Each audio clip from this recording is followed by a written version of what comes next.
Dr. Anthony Harper here. Blessed to be with Ambassador David Friedman, former ambassador to Israel. So there are challenging issues that you're concerned about Israel. What is the top concern you have right now in light of Iran? Well, look, Israel's security has been imperiled in ways that we haven't seen in maybe ever. I mean, we've never seen an attack from Iran on Israel. 320 missiles, cruise missiles, ballistic missiles, UAVs. Frankly, miraculous that 99% of them were intercepted and there was no loss of life. That doesn't excuse what Iran did, though, and Iran is a very dangerous enemy. Israel is surrounded by enemies like we haven't seen in quite a long time. Very serious issues that I don't know. So is there a key website you would like for people to go to learn more about what the work you're involved with? Well, we're developing it now, so I would say that we're going to put out something soon. What I hope will be a good movement for what we're trying to do, called One Jewish State. And One Jewish State is a movement that takes the view very simply that there needs to be room in this world for one Jewish state, and that Jewish state should be the land of the Bible. That means that it should be a state with sovereignty over places like Hebron and Jerusalem and Bethel and Shiloh, all the places, all the Bible stories that we've studied. So I would say hold off on it for another month because it's being built right now. But look, what I'm committing much of my time to is a movement both in the United States and in Israel, for Israel to finally fulfill God's will and obtain sovereignty over its biblical heartland. It's very troubling what is happening. Yep. With what happened recently with Iran. Mm-hmm. And the Biden administration actually has been limiting Israel's ability to defend itself as far as somehow the counter-offensive or the counter-attack is not happening.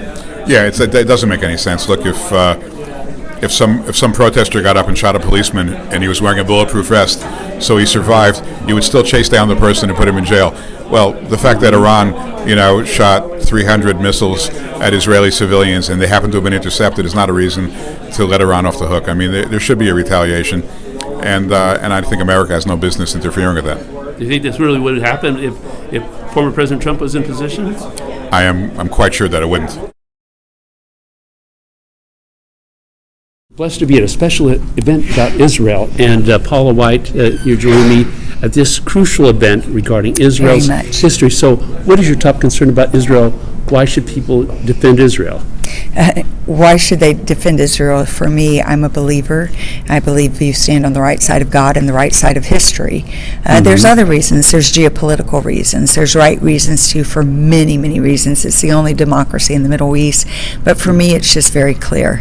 It is a clear decision that was made almost 4 decades ago for me. And when we see something as horrific as October 7th, there's not an American if our borders were invaded like that, with the brutal rapes and the terrorism and the hatred and the things that took place that are just so horrific, unimaginable, that every person would not be in outrage and outcry for that and not want to defend their sovereignty.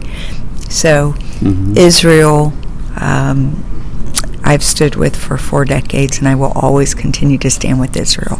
So the final comment I heard about in this meeting at the event tonight was about the not supporting dividing Israel with terrorists.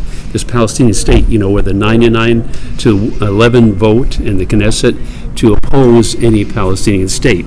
So do you know where President Trump is on that issue? I know that Biden is deluded with this idea of dividing Israel.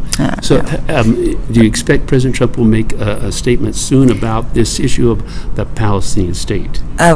You'll have to contact his office on everything, but I can tell you this. President Trump is extremely, and we know this by the acts he did. I read out 10 or 11 of them tonight. The Knesset, he is extremely pro-Israel, and he's been very clear about that. I said tonight it wasn't just political. It's not a political move. It's the right move. One of the things I didn't say is I think his proudest moments, and there were so much more we could talk about, Soleimani, etc. One of his proudest moments was that he understood what he was doing. He said one of the most profound things he thinks he did was with with Iran, and one of the most important things he did. Mm-hmm. And he was saying this when he was in office. He was saying this right when he came out of office.